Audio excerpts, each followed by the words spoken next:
Hello there and welcome to another exciting conversation here on the Green Living Chat podcast. Today I'm super enthused because I'm bringing you an interesting conversation back home in Ghana on water and sanitation with an amazing youth group, the Ghana Youth Environmental Movement.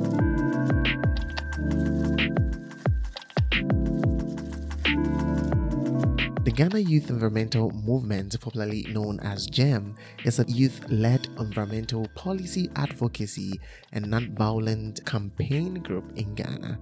They are aiming to mobilize and organize young people to take actions to solve environmental challenges in the community and also to address global challenges and emergency. And in this conversation, I was super excited to host Perk, Pomeyie, who is the national coordinator for GYEM, and Gloria, Agyare, who is the programs officer for GYEM. And our conversation centered on water and sanitation in Ghana. We dive deep into how the state of water and sanitation looks in Ghana, what has been the contributing factors, and what do we have to know about it so far as religion, culture, and policies are involved, and how it's impacting our health, economy, agriculture, and general livelihood. This conversation was super exciting because we got to hear the youth view on how we can tackle this issue from the grassroots and also from top to down government approach. This is part one of a two-part series. In part one, we are diving a little bit to know more about our guest and what the Ghana Youth Environmental Movement is doing. And I really can't wait to share this conversation with you. So grab a coffee and let's dive into this conversation.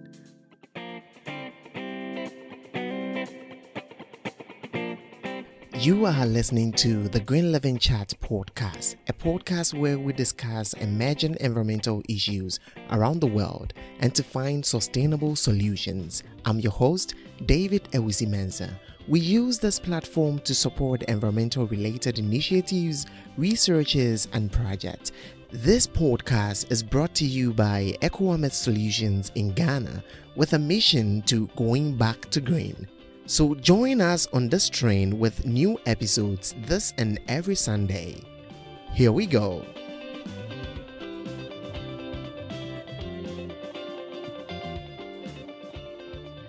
Hello, Perk and Gloria. Thank you so much for joining me today on the Green Living Chat. It's really exciting that we can have a chat this evening.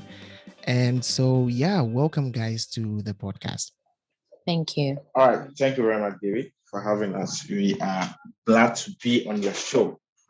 Yeah, I'm really excited to and privileged to have you guys because I've been checking your website and your programs. I went to your YouTube to check the videos, and it's really exciting to see that there are a group of people doing such an amazing job in Ghana.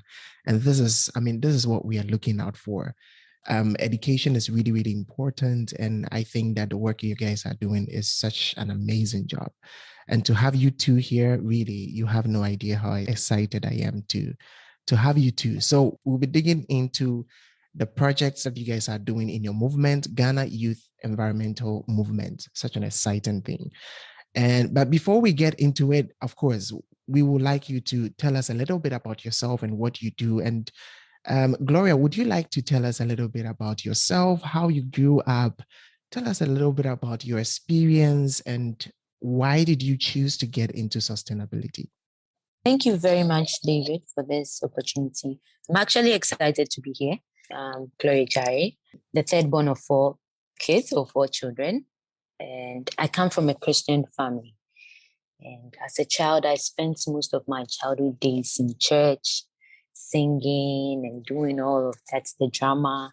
Yeah, so I'm actually into that. I love that as a side. Right after senior high school, I think I stayed home for like a year. And during that time, I was really having like a close relationship with God, let's say. Mm-hmm. So through my quiet time, it was a devotional by Rick Joyner. Mm-hmm. And he made mention of Christians being eternal conservationists, because we are of the Father. We need to protect what belongs to our Father. If the world is failing to do that, already I'm a lover of nature. So that statement was the drive for me. I felt like then there's a need for me to not just love nature, but also try to take action to also protect it. And within that time frame too, it was really timely. I met Gideon Comey. It was actually my first time hearing of someone say, I am a climate activist. I felt like, what kind of profession is this? So that was where the interest started. I got close to him. I realized how passionate he was and what he was doing in his space. And then that was when I got introduced to Ghana Youth Environmental Movement. However, I didn't get that serious with environmental activities at the time. So I went to school, undergraduate studies, and I read agriculture. Main idea for agriculture was that I saw that during the harvest season in Ghana, especially for tomatoes, that was where the drive came from. We have like surplus on the market that people sell as cheap as 50 pesos for a whole bucket and all of that. But then in the lean season, you just find one tomato, you buy it at 1 cedi or even more. And I didn't understand why this should happen. And I felt like, who is not adding value to these things? Why is there like an issue here? So that was the drive for me for agriculture. So I read agriculture and specialized in mechanization because I thought we needed to add value to it. So someone needs to understand how this machinery works to produce on a larger scale and all of that. And yes, in my third year, that was when I got serious with Ghana Youth Environmental Movement. And finally. And then, finally. And then I graduated from school and I went to Kenya to have some little job experience in a coffee plantation. After that, yes, that was when I became programs officer for Ghana Youth Environmental Movement. To me, it was a huge exposure because I felt like, I'm that young. I don't really know a lot. I'm still trying to. But it was a great one. It has really enlightened me so far. And now my career objective is actually to become an agri-food system policy expert because working in the environmental space has also enlightened me on the complex relationship between the environment and agriculture and our food system in Ghana here. And I think it would be great to look at this relationship and try to devise more sustainable and then feasible ways to build our whole food system all over again, to contribute in building it all over again. So yeah, basically this is it. And being with Ghana Youth Environmental Movement as programs officer, I think the first project I had a chance to lead was the Chinsu project, which was a success. It was really enlightening. I had a great team. The support was there, everyone, because this is someone who is new. You are taking up a huge project like this, Yes, so the team really played a key role in the success of this project. And yeah, from there, we've been doing a lot together as an organization. Sounds like a very exciting journey. And to be very honest with you, I'll be getting back on this story you just told me because it's always exciting to hear how people's interest in sustainability came about. And I've heard several stories by, interviewing so many people. I've never heard someone tell the story like just how you said it. I've never had anyone link it directly to probably, reading something from the Bible or having a devotion or, anything that is linked to it. But thinking about it again, it makes me think that there is also another part of it where it says in the Bible that we were given the earth to take care of it. I'll be following up on this very soon, but let me get to Perk. Perk, how did you get into sustainability yourself? And can you tell us a little bit about your childhood experience and some of the interesting things that happened when you were growing up? My name is Perk. Pomeyie. I'm a freelance graphic designer and also a climate activist. I got into sustainability and the whole environmental activism because of my experience I had as a child growing up. I used to spend a lot of time in our backyard garden, and I would credit my love for the environment and for nature to my dad. He nurtured and inspired me a lot. A child, most often we spend a lot of time in our backyard garden, tilling the soil, watering the plants. Sometimes we go to the horticulturist to get new seeds, to get new flowers, to get new plants for our garden. And the thing I loved the most about spending time in the garden was watering plants. I get to spend a lot of time making a mess in the house, just watering the plant and also watering myself at the end of the day. Yes, so this continued, and I also loved watching Nat Geo because I got to watch animals, their habitats, live their lives, do things, and I got exposure to learn about other animals that I didn't even know ever existed, or I know I would never get an opportunity to see in life as in person. So Nat Geo was my go-to place if I want to learn about animals, know about species, and how they live, how they feed, how they contribute to the ecosystem. And to me, as a child at that time, I was only having fun. I was only enjoying the moment, watching animals do what they do the most. But I never reflected or even realized all these things were building up this environmental activist I am today. One of the cartoons I loved watching was Captain Planet and Popeye. It gave me the experience of how young people can come together to fight for the environment, like power in togetherness, power in unity, and power from young people coming together and making a change. All these childhood experiences were still in me, even though I lost track sometime. I went back to SS. I became a visual artist and I went to T-Poly and I did communication design. So all this time, I never got to interact with nature, or I didn't even know there was anything. I didn't even know there was anything like environmental group, environmental movement, environmental activism, sustainability, nothing of that sort. I never got exposed to any of these things. So it was after university when I was doing my national service. So I met a friend, Eduameni, I watched a TV program. I liked what she was doing, so I followed up on Facebook and I was helping her with graphic designing, helping her design some flyers and all that. So she reached out to me. A friend of hers needed a graphic designer to help with a campaign. So to me, it was just get a gig, finish the job, get some money, and move on to the next. So that's when I got to meet Gideon. Yes, that's when I got to meet Gideon. He needed a graphic designer to help him do some graphic materials for a campaign he was running then. And I didn't know what it was. So we met, we worked on the project. I did a few of the flyers. I helped him print the t-shirt and all that. And it didn't end there. I was impressed because, well, as a designer, as you design flyers and content for clients, and you get to read also. So I was reading about what he was doing, also reading from the flyer, the information I was being given, the t-shirt. I was like, okay, I was interested and curious to know exactly what was going on, why no code to Ghana, why the whole environmental activism, what is the motive.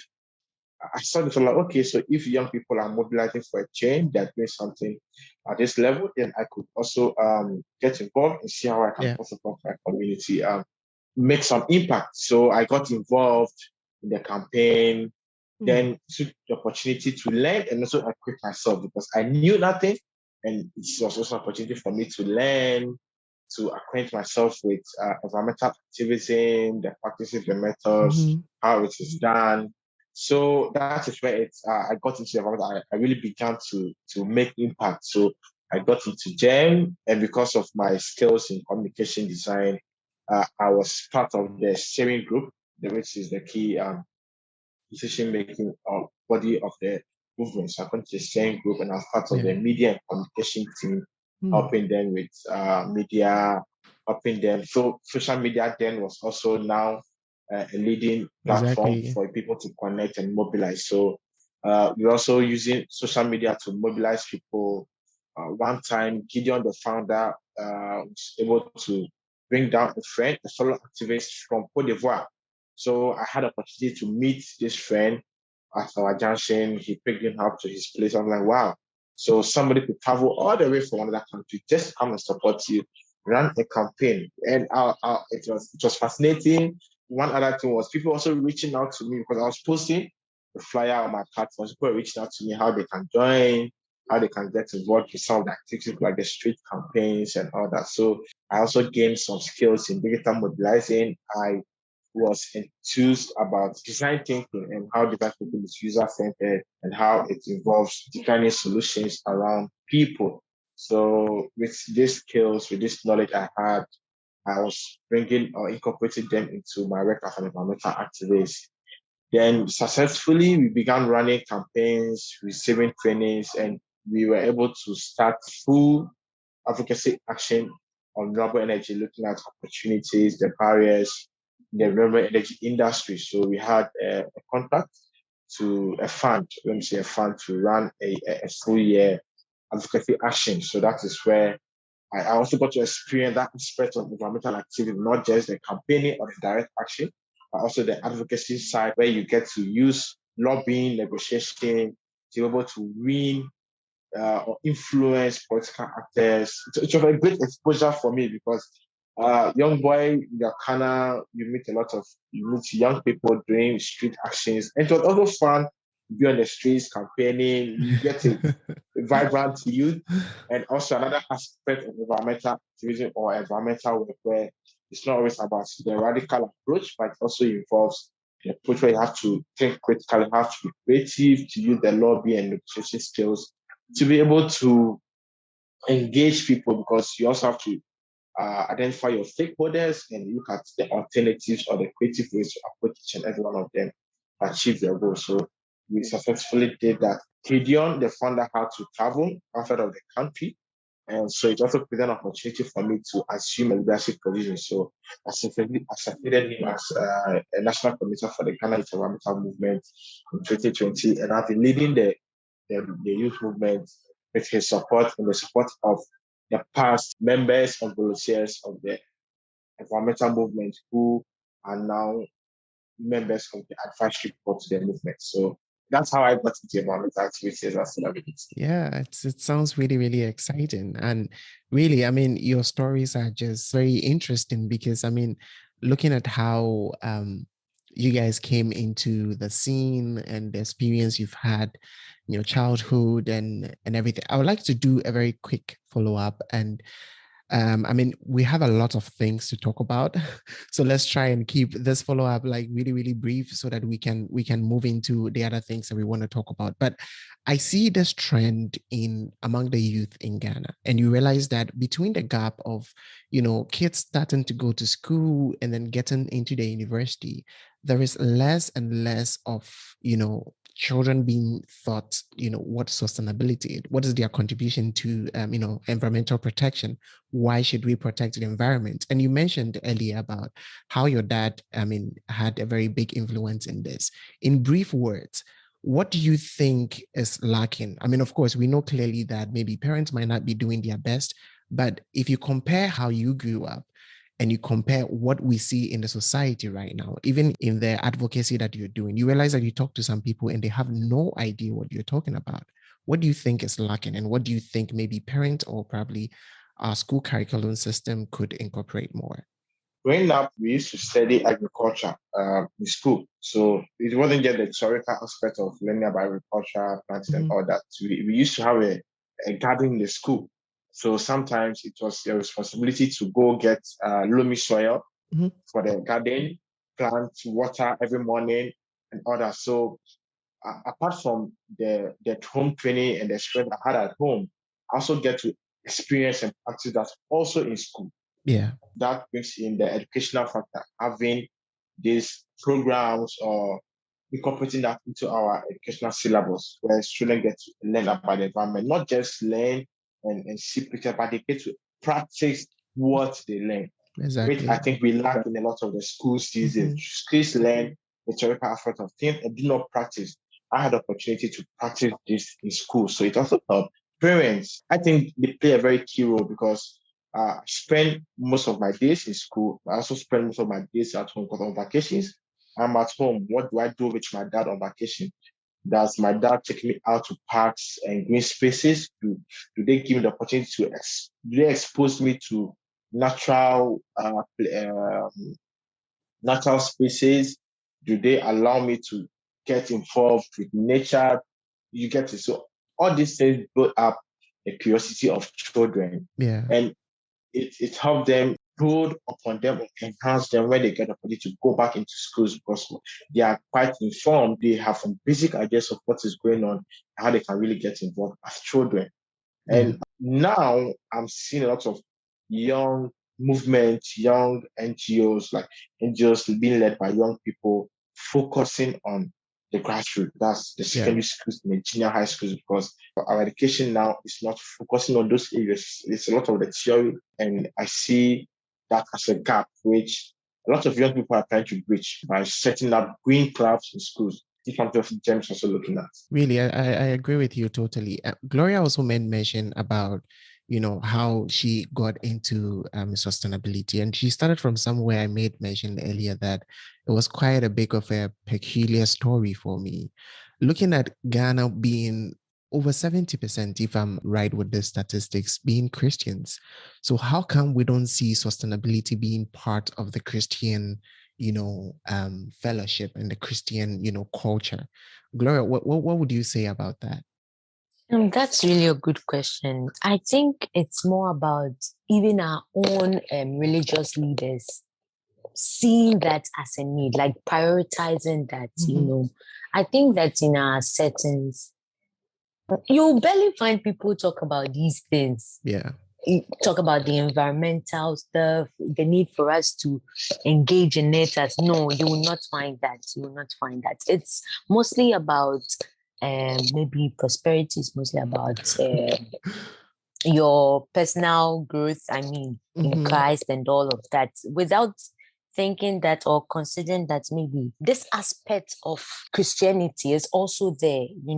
There's also another aspect of it that is very important. It's about how we see Christianity as a whole in Africa. There's a problem with how we see our relationship with God, and it's very narrow. It's been sidelined a bit. I think that's about time that our religious leaders really consider the environment as part of our duties as Christians, and not just going to church to sing or act and all of that. That's like your best service to God. Yeah. I totally agree with you, because I think if we were to adapt this right from, the culture of the church and adapting it into, let's say, the doctrines of the church, and it's being taught like everywhere, I think that a lot of things are going to change. We wouldn't have been at this stage. At all. Yeah. Exactly. Yeah, because I mean, there was this That's funny very story. true. There was this funny story that someone was sharing. I mean, it's not funny anymore, because someone has this mindset that, okay, so it's raining heavily, so I can just take all the rubbish in my house and just throw it in the waterway so that the water will take it away. Exactly. I mean, that kind of mindset, you get into it, and Sunday the person is sitting in the front seat of church, right? So it doesn't really make sense. I mean, the Bible really makes it very clear that, I mean, by their fruits we shall know them. Because they are Christians, we shall know them, that, I mean, in their behaviors, what they do at church, what they do at work, at school, and everywhere, it's going to show clearly. So I think maybe at church, we should be more practical than just learning and memorizing the scriptures, because that's not just about it. I think we can get deeper into it a little bit later when we talk about the role of the religion. But in few words, Gloria, what would you tell us? What is Ghana Youth Environmental Movement? And what's the vision of the organization? So GYEM is a youth-led organization. Okay, basically we are into environmental policy advocacy, which is one of our main strengths, and then non-direct violence campaign action. As a movement, as a youth movement, we look out for young people, to build in young people the ability to advocate and also identify key issues in our community around us as young people. So our organization is basically to gather young people, mobilize them, empower them to be able to see these problems, and then help them to devise ways to address these key issues. let me just give Perk the chance to come in here and then throw more light on our background and then how it connects to the vision as well. Sounds good. Yeah, so Jen, like Gloria said, we are a team of passionate young people about change. Young people have the energy, they have the drive. Young people are creative, they are innovative, they are able to access and make the best use of opportunities within their communities or available to them. So we focus on working with young people, also grassroots. And our vision is to work towards a sustainable environment and a just world in the future generations. So we envision sustainable and a just planet and environment, the community as one that has a clean air, water, a protected land and ocean, and a sustainable food and energy to support each and every person in the community to live a happy and a safe and a healthy life. Because we can't underestimate the benefits or the impacts on our health when we get to enjoy clean air and water and live on protected lands. Because if you are living on an unprotected land, first of all, you can't even have peace of mind. You can't even live a healthy life. So this is our vision, and also to look at building an intergenerational movement, a movement that extends beyond our generation. It goes into generations which would look at the current issues, emerging issues, access and make use of the current tools and resources within the community to address environmental issues and also to make an impact. This is what I have to say about GYEM. The founder, who is Gideon, could have given more light on how it started, but I know GYEM was officially started in 2012 with a group of friends, and it was registered in 2014. It was incorporated in February 2014 officially as Youth Environmental Movement or an organization. Hi there, just a quick one.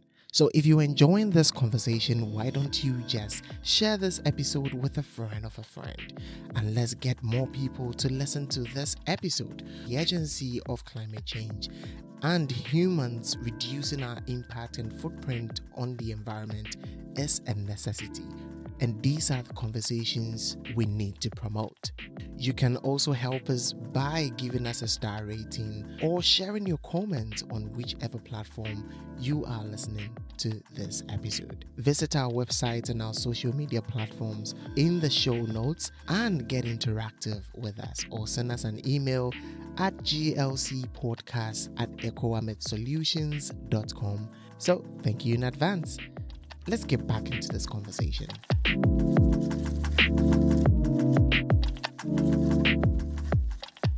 Sounds good. So GYEM has been working with a lot of youth, a lot of organizations, and initiating a lot of movements in Ghana. If you were given the chance to give about 4 main emerging environmental issues within the country, Perk, what would you mention as some of the issues that you wish that will be attended to urgently? Personally, I think air pollution is one of the things we haven't really looked at as a country. There isn't a lot of advocacy or initiatives by environmental movement in that regard, because air pollution really has a direct impact on our daily lives. Talking of air we breathe, we cannot survive without air for 5 minutes. So, which means the air we breathe into our lungs, into our body, is very important. And how clean it is also of a very great concern. And we've had a lot of air pollution. I think it's one of the main environmental challenges in this country, air pollution, due to the high use of fossil fuel cars, broken down cars, or second-hand cars. Also, the e-waste burning industry, which also contributes a great amount of toxic gases into the air we breathe, and also our industrialized economy, where we have industries emitting some level of gases into the environment, which is harmful to our health. So, and I'll also say plastic waste management, improper waste management, poor waste management, and the branch of plastic pollution we are facing. I didn't even know until recently that plastic even affects aquatic life and even is having and Yeah, creating a direct impact on our ocean. it's crazy. It's really crazy, like you just said. So it's these two emerging issues for me: air pollution and waste management, especially plastic pollution. Okay. So I'm actually reading an article here that was published in 2018 on a review of Ghana's water resources, the quality and management, with particular focus on freshwater resources. And I mean, reading this article, it brings a lot of thoughts to mind, because generally it's saying that about 60% of Ghana's water resources are polluted. I mean, I think it specifically talks about the surface water resources. And Ghana is actually blessed with a lot of resources when it comes to water. But I mean, thinking about 60% of these resources being polluted by, different means, which brings a lot of attention to it, because of course water and sanitation is a very critical issue in the world. And I would like to know your thoughts on this. How does water, sanitation, and health look in Ghana? Because we want to talk a little bit about how, pollution is affecting all these resources that we have. Perk, would you like to share your thoughts on this? Yes. So it looks quite gloomy in Ghana, because we've had seasons where Ghana Water Company has had to ration water to its citizens, and we still have communities that are still facing challenges with accessibility to water, and water affordability. So it looks gloomy, and we think quite a lot of work needs to be done in terms of securing our water sources. And talking of pollution goes beyond just plastic waste. In Ghana, we are seeing pollution of water sources or water bodies by illegal mining, improper disposal of chemical waste, improper use of chemicals in rivers for fishing and other activities for survival. And all these are polluting the water sources. And it's also costing the Ghana Water Company, which is a state institution with authority to provide clean water to Ghanaians. It's costing them a lot of money to even purify and make the water clean for us to drink. And that also means what? And we, the authorities, are also going to be spending a lot of money to pay for the water we consume being provided by the Ghana Water Company. In the long run, it's more like a vicious cycle. We, the citizens, pollute or destroy the water bodies, and it comes back to increase the costs, the challenges to access of clean drinking water. It's actually sad to know that 60% of our water is polluted in Ghana here. That means that only 40% is something that we can depend on as citizens. And I think that it means that a lot is wrong in the system. A lot is going on that is not right when it comes to what we do in our environment. What we do around these water bodies, the water bodies we tap in from. What are we doing to maintain it, to sustain it? Okay. And it's like when you take, for example, recently our river was really polluted due to illegal mining. When you look at this particular example, you realize that there's actually an issue with our leaders looking into the system and actually providing the right rules for these foreigners to follow. It's like everyone is thinking about money, but they don't know that, just like Peck said, in the end, you still use money, more money, to address the situation. Then you're actually making a loss. You are not really getting rich, even though you feel like you're accumulating wealth. Okay, so I think there's really something wrong in the system that we young people need to look at now critically to address these issues. Why do we have 60% of our water polluted? What can we do on the ground now to address it here? It's very critical to the extent that, Peck was mentioned that it cost the Ghana Water Company a lot of money to treat this water. And that is actually to the people that they are distributing to. And we know that this company cannot, distribute water to practically the whole country. There are a lot of people that actually utilize these water bodies directly, and that is where the problem is. I mean, if you go a little deeper into this paper, it talks about 60% of these water bodies being polluted, and most of them are in critical condition. And I mean, is this bad? It mentioned that some of these contributing factors are industrial waste, illegal mining, farming, household disposal, and all that. But one thing that I would like to highlight a bit is illegal mining. You already mentioned about it. I have this friend who made this documentary on illegal mining and showed how these water bodies were looking like. I mean, few years ago, and how they are looking like now. It's really appalling. It's like really heartbreaking how the laws are not working and allowing these, I mean, institutions to actually work on it. And I mean, is this bad? Because I feel like there isn't much of education because people do not understand, I mean, the essence of keeping the water bodies clean for us. There was this kid who made a video that, I mean, the government the government is trying to stop people from illegal mining. They cannot stop it because when they go there to mine in a day, the amount of money they get is like it's more. And I mean, they become rich. It's really crazy because we are putting the economic benefits above the importance of the ecosystem. I don't know. I mean, Gloria, you are into agriculture. You should understand more how we should protect the water bodies because it's also very important to us. But of course, agriculture also has an impact on this. So can you tell us a little bit about some of the contributing factors from agriculture and maybe the importance of protecting these water bodies? I mean, before I go into that, I read about our environmental assessment regulations, and it said that EPA Act 1994, I'm just reading, says that for every activity, any economic activity to take place in the environment, there's a need for environment permit from EPA, which should be issued. So as activities such as mining, constructing, logging, and oil marketing, etc., should undergo an environmental impact assessment. But the thing is that, are they really doing this? Because you go and then people just pay. They pay off just to get away from this long process and just start operations. So this is where illegal mining comes in. People know, those at EPN, they know the people who are actually undertaking such activities. But it's like no one is really trying to enforce passionately that these people go through this process. Everything has become money. We are selling out our environment for money, forgetting that this is where we live.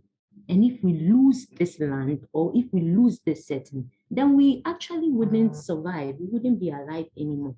So I think that some of these factors, yes, the illegal mining, we have good rules, good policies and all of that, but they are not even being implemented. People just pay off and then walk away from it. Deforestation.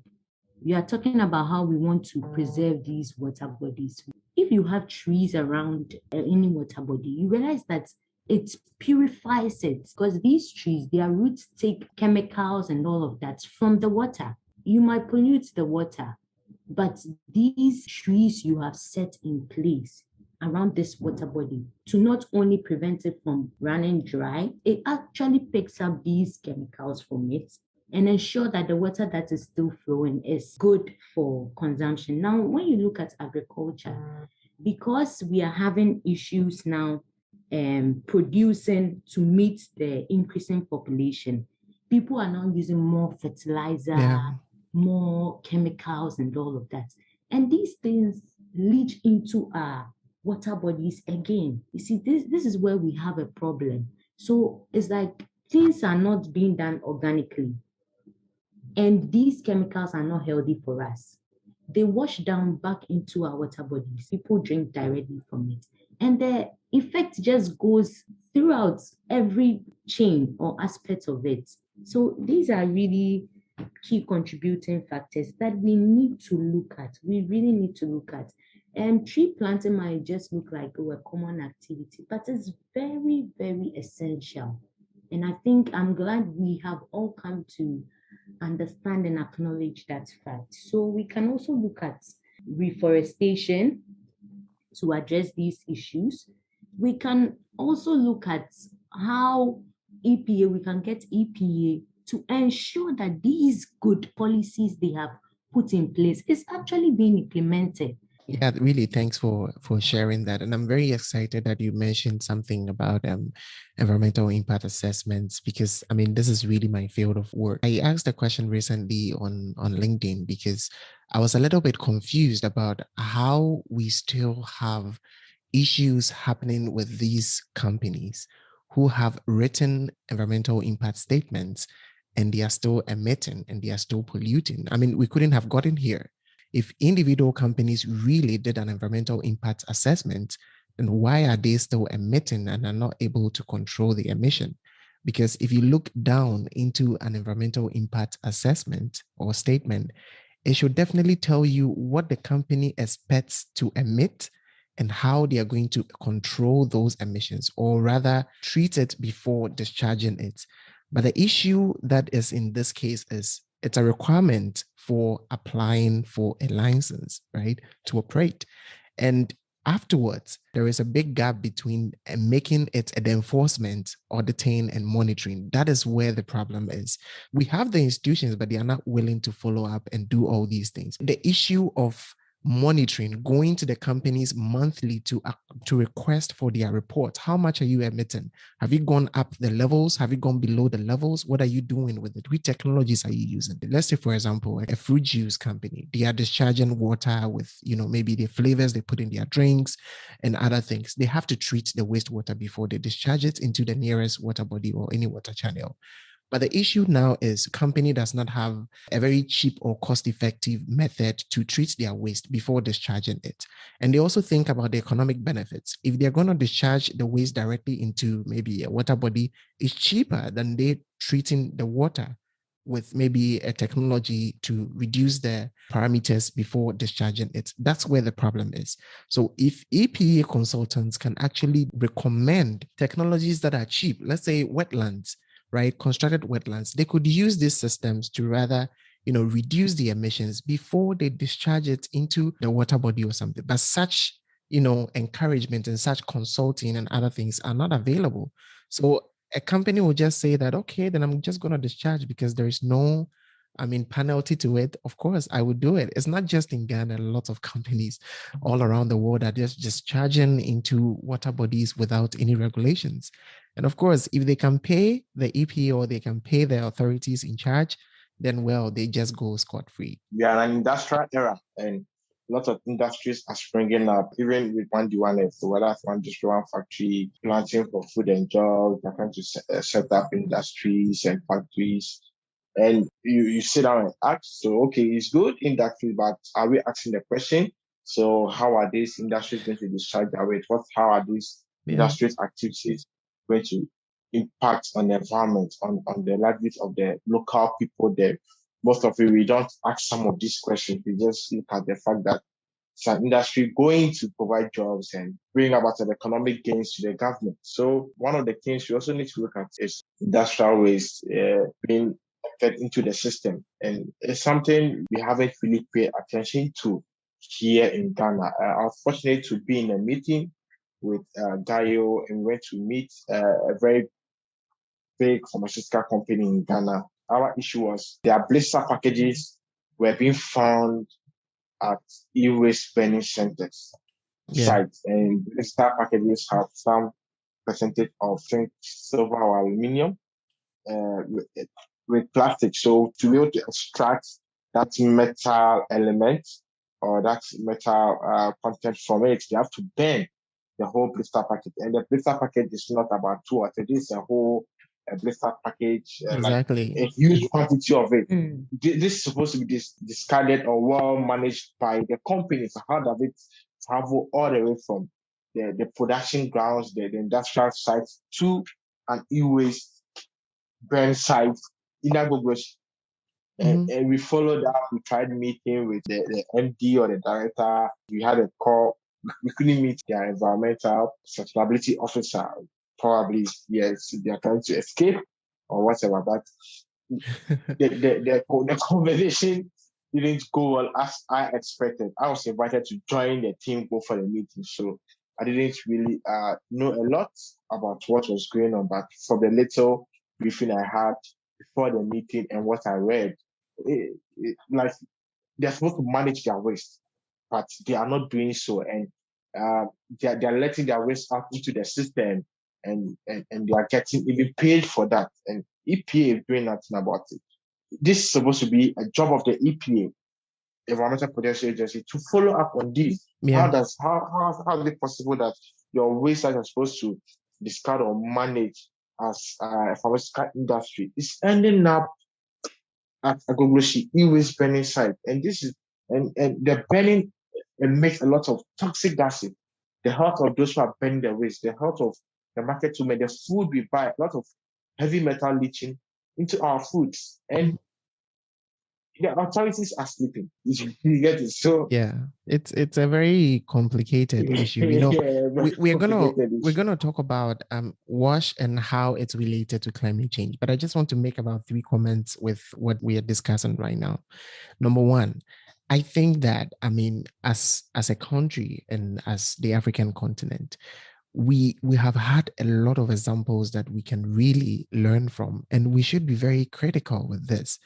I don't know why we are so enthused about, economic development, and we're really not thinking of protecting the natural resources that we have. Right now, if Africa says that it's not going to export any of its natural resources, trust me, the world is going to shut down, because most of the natural resources, from cocoa to gold to lithium to, I mean, so many minerals, bauxite, manganese, like set timber, I mean, it's just a lot. If we shut all these things down, a lot of countries who depend on us are going to shut down. So I really don't understand why we cannot think about sustainable development. Because why do we want to repeat the mistakes that the other people made? If you look at China right now, if you look at a lot of European countries, if you look at Australia, the US, they are now trying to drift away from the heavy carbon emission technologies that they used. I don't have any problem if Africa wants to develop, but why don't we think of sustainable development? Because if the emissions of the West is impacting us right now, who do you think our own emissions is going to impact? It's just going to impact us because we don't have adaptive measures yet. I understand this one district, one factory is a very exciting initiative. But if you don't have a very well thought out environmental plan for this, a lot of our water bodies are just going to be polluted, because there is always a price to pay when we develop in that way. You just mentioned this company that is struggling with, how to locate its pollutants and burning all these things. But if you go back into their EIA and you look into it, it has been stated that they were going to emit this particular pollutant. And they stated definitely that they are going to treat this pollutant this way. So how come they are not able to follow that? That is an issue. So we also know that, of course, there are some companies that are already existing before maybe an EIA was introduced and all that. Look at the old companies that are available. Who are monitoring them?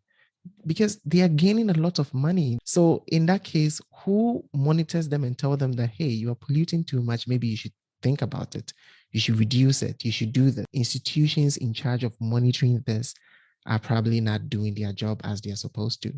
But anyways, these conversations can just go on and on. But let's continue our conversation into Perk. If you would like to tell us a little bit about how water, sanitation, and hygiene is related to climate change, and maybe specifically to Ghana's case. What is related to climate, I would look at it from the flooding perspective. One of the impacts of climate change is flooding, high rainfall patterns. And when there's a lot of flood in the community that is not resilient or well structured or built to be able to withstand the flood or recover from the impact of flood, you find yourself having a lot of stagnant water within your community. And stagnant water is like mosquito which breed very well in such environment where the stagnant water is a little bit of fields and some stench. You would have a lot of breeding of mosquitoes. Then this also means what you are exposed or you are vulnerable to certain illnesses like malaria, you are vulnerable to illnesses like cholera, which are directly linked to sanitation. So if we really want to address water sanitation, then we also need to focus on addressing climate change and taking climate actions to prevent us from getting to a state where it will be very disastrous to our health. We need water to be able to practice some safe hygiene activities like using water closets, washing of hands, washing of clothes, cooking healthy meals. And in a community where you experience long or extended duration of drought, that means your water bodies, your source of water bodies are going to dry. If you depend on the nearest river or the nearest lake or lagoon for water, you are going to lose that access to water during the extended drought season. And once you lose that access to water during the extended drought season, you can't practice safe hygiene. You can't use water closets. You can't cook healthy meals with clean drinking water. And that also means you are going to practice open defecation. And open defecation also has its own negative impacts on our health and on the environment and also on our ecosystem. Let me just add this example. Let's take Treba for example. Treba used to be a farming community, but the community has lost that now because they basically have two main sources of water: the stream water and then also rainwater reserves. So if climate change, you see, we know how climate change is affecting our weather conditions now. We can't even determine or detect when it will rain and all of that.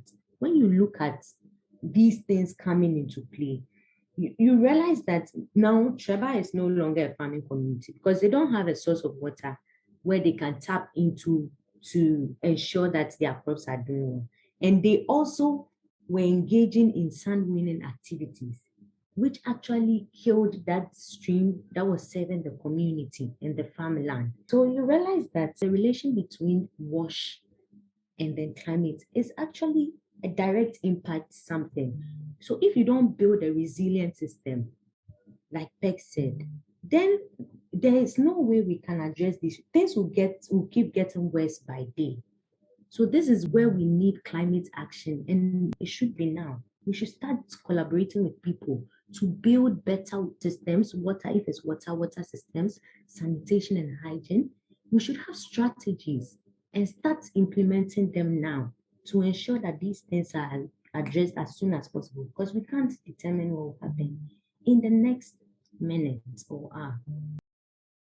Okay, so hold on to that thought right there, and we are going to continue this conversation in next week's episode, which is part 2 of this conversation. Gloria and Perk will still join us to continue the conversation by giving us more insights on how water, sanitation, and hygiene looks in Ghana right now, and we're going to have a detailed conversation of how climate change is impacting this. Gloria and Perk are still going to share their view on practical solutions we can adapt in solving these issues from the grassroots and also from top to down. We will also dig into the role of religion, culture, and government policies in making this possible. See you on the next episode.